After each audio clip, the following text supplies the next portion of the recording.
बहुत बारी मेरे साथ ऐसा हुआ है कि मैं रील्स देख रहा होता हूँ, एस्ट्रोलॉजी से रिलेटेड कोई रील आ जाती है, टैरो कार्ड से रिलेटेड आ जाती है, न्यूमरोलॉजी से रिलेटेड आ जाती है।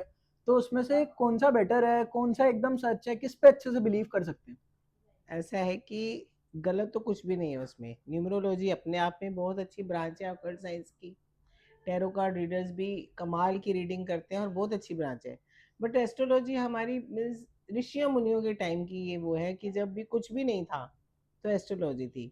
ये वो विधा है जिस जिस जो गलत हो ही नहीं सकती। ये प्लैनेट्स के ऊपर डिपेंडेंट है और प्लैनेट्स हमारे शरीर में हमारे आसपास 24 आवर्स रहते हैं, तो इसके ऑथेंटिसिटी पे कोई डाउट नहीं है।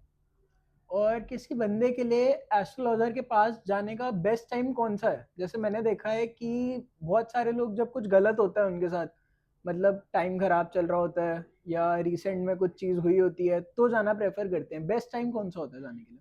ऐसा है कि एस्ट्रोलॉजर के पास अगर आप जाना चाहते हो तो जब आपने कोई डिसीजन लेना हो, जैसे सपोज आप की मम्मी है, बच्चा 10th क्लास में आया तो क्या सब्जेक्ट्स ले, करियर बनाने से पहले, शादी करने से पहले, नया घर लेने से पहले, फॉरेन ट्रैवल से कुछ डिसीजन लेने से पहले, ना कि वहाँ पर कुछ गलत हो जाए तो फिर जाना है।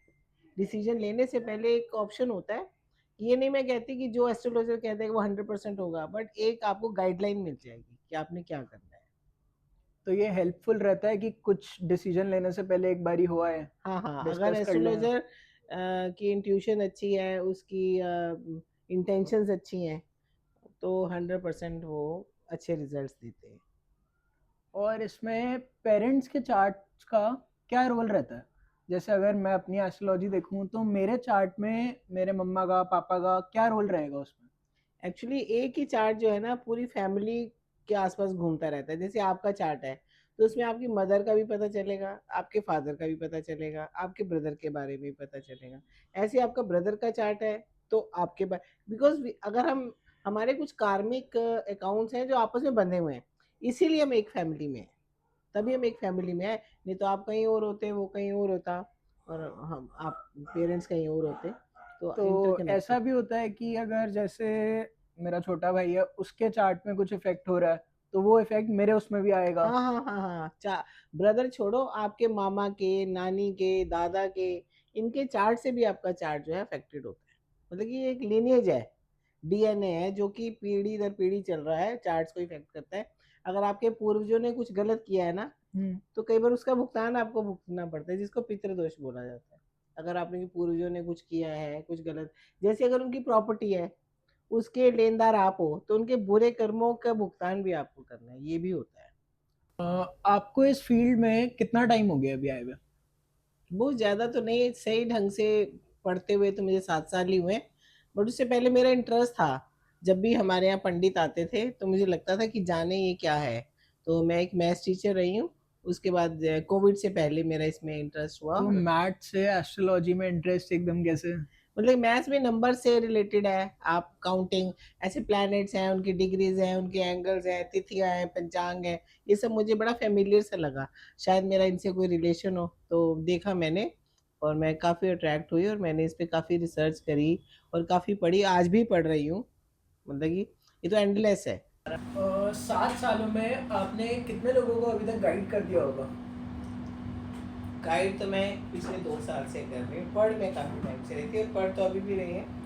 हाँ, इतना ज़रूर है कि जिन लोगों को भी गाइड किया है उनके रिजल्ट्स या जो भी है वो ठीक रहे, अच्छे रहे। कितने परसेंट एक्यूरेट रहते हैं वो रिजल्ट्स? क्योंकि इसमें परसेंटेज का तो कुछ ऐसा मैं कह नहीं सकती। अगर एक एस्ट्रोलॉजर की प्रडिक्शन 70% भी जाती है ना, तो मेरे ख्याल से वो एक अच्छा एस्ट्रोलॉजर। और लोगों के ऊपर भी कुछ रहता है कि जो आपने बताया वो फॉलो करें हाँ, तो ये होगा? ज़रूरी है कि फॉलो करना बड़ा ज़रूरी है। जो गाइडेंस मिली है, एक्चुअली क्या होता है कि अगर आप हर साल से पहले, जैसे आपका बर्थडे आ रहा है उससे पहले एस्ट्रोलॉजर से मिल लें, तो वो आपकी लाइफ को थोड़ा जैसे अच्छे से आप उसको डील कर पाएंगे। क्योंकि जब सालों की प्रिडिक्शन हो जाती है ना, तो वो एक लेट गो कर देता है इंसान कि मेरे साथ ये होगा, तब होगा, कब होगा, आप कन्फ्यूजन में रहेंगे। अगर आपको पता है कि इस साल आपने इन चीज़ों का ध्यान रखना है, तो फिर जो है रिजल्ट ज़्यादा अच्छे आते हैं, और ये चीज़ लाल किताब बताती है। और लाल किताब क्या है? लाल किताब हमारे पंडित जी ने लिखी है।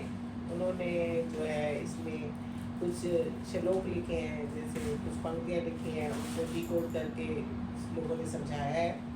और जैसे हमारे गुरु हमें समझाते हैं उसी तरह हम फॉलो करते हैं। उनको उनके गुरु ने समझाया, पर उनके वो हमें जीना सिखाती है। बेसिकली लाल किताब हमें जीना सिखाती है। तो लाल किताब जैसी ऐसी कोई और भी किताब होती है? वैदिक पराशरी थी जो मैंने आपको बताया, वैदिक पराशरी, त्रिपुनंदी नाड़ी, ये सब इसके एस्ट्रोलॉजी की ब्रांचेज ही हैं। और इन सब की प्रिडिक्शन अपने आप में कंप्लीट है। और सबकी रेमेडीज जो है वो लाल किताब की अच्छी है। अब जैसे यूट्यूब पे, जैसे आपने लाल किताब बताई और किताब बताई, यूट्यूब पे सारी अवेलेबल होगी।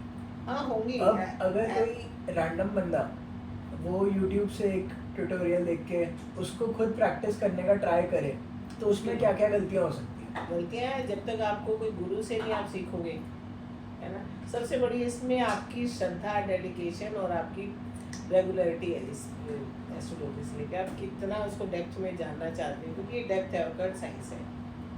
ये नहीं कि आपने ऊपर ऊपर से 4 प्लैनेट, 12 प्लैनेट, 9 राशि को 9 प्लैनेट 12 राशियाँ ये पढ़ ली, नक्षत्र पढ़ लिए तो एस्ट्रोलॉजी हो गया। ऐसा कुछ नहीं है।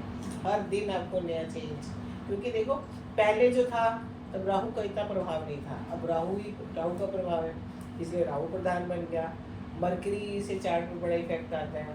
तो इस तरह से डिफरेंट चार्ट, डिफरेंट देश और काल और पात्र का बड़ा फर्क पड़ता है। आप किस देश के हो, किस समय का चार्ट हम लिख रहे हैं। अगर आप पुराने ज़माने के हो तो आपकी प्रोडिक्शन का स्टाइल और होगा, और आप मॉडर्न चाइल्ड हो तो आपकी मॉडर्न में ये है कि जैसे मैं अपनी बात करूँ, कभी कभी मेरे को कुछ डाउट आता है तो मैं चैट जीपीटी के पास जाता हूँ, वो लेके उसको बोलता हूँ कि तू एस्ट्रोलॉजी कर। तो वो चीज़ कितनी सही है कितनी गलत है?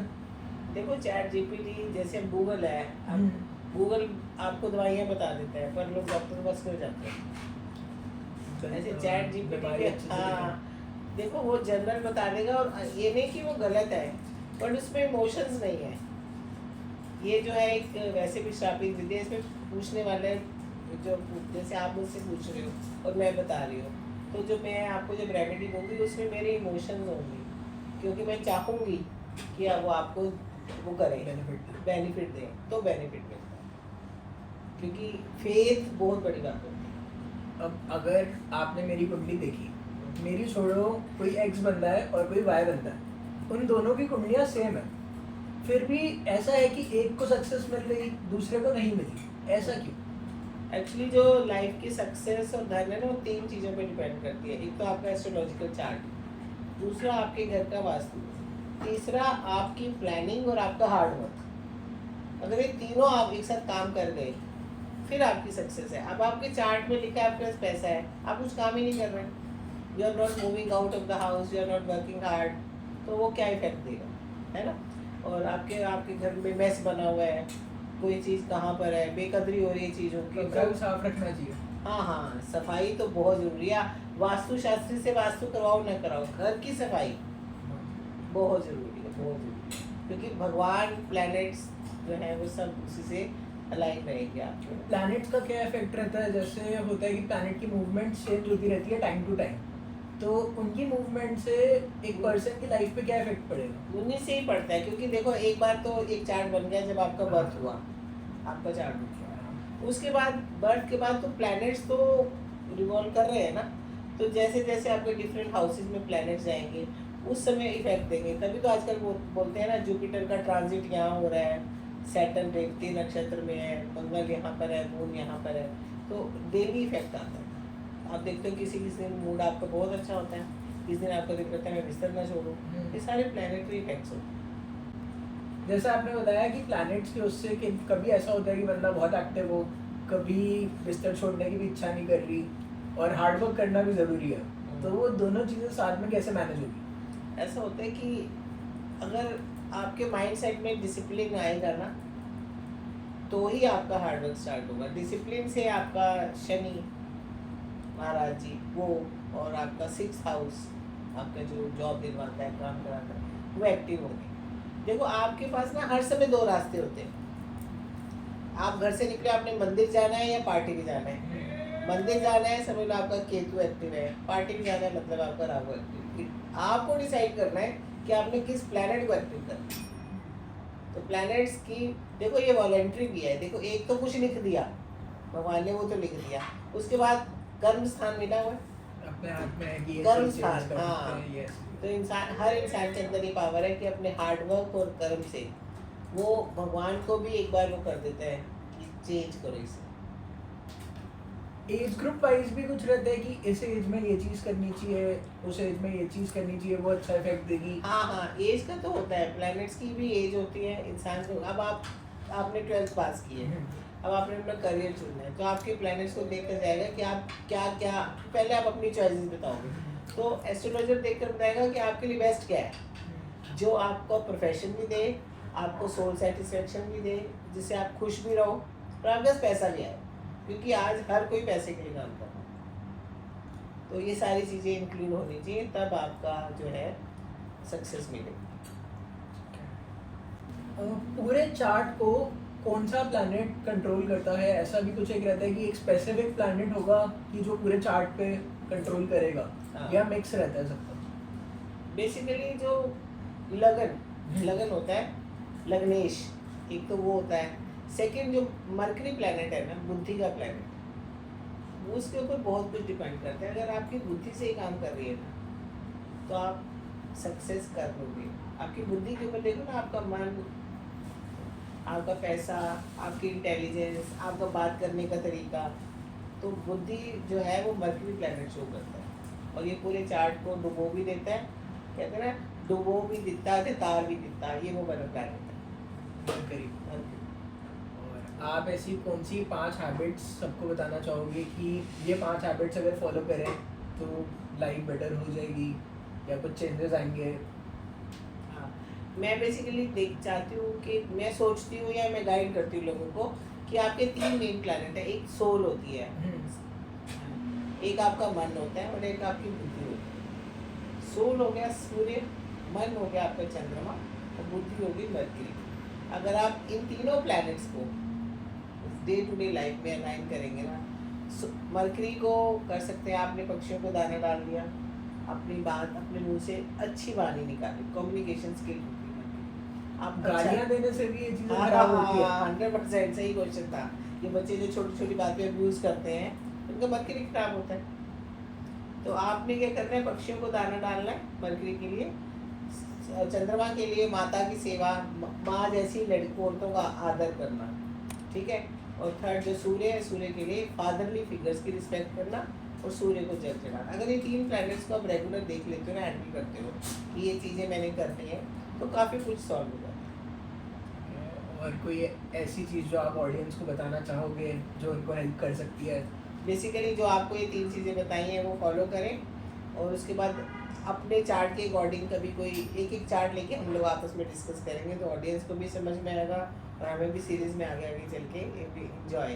बेसिक से स्टार्ट करूँगी, आपको समझाऊँगी, आपके स्टूडेंट्स, आपके जो मेट्स हैं, जो भी आपके एज ग्रुप के बच्चे हैं, उन सबको समझ में आएगा कि हमने किस तरह से अपने लाइफस्टाइल को चेंज करना है। चलिए ये वाला इधर ही ख़त्म करते हैं, अगले एपिसोड में क्या पता कुछ और नया सीखने को मिले।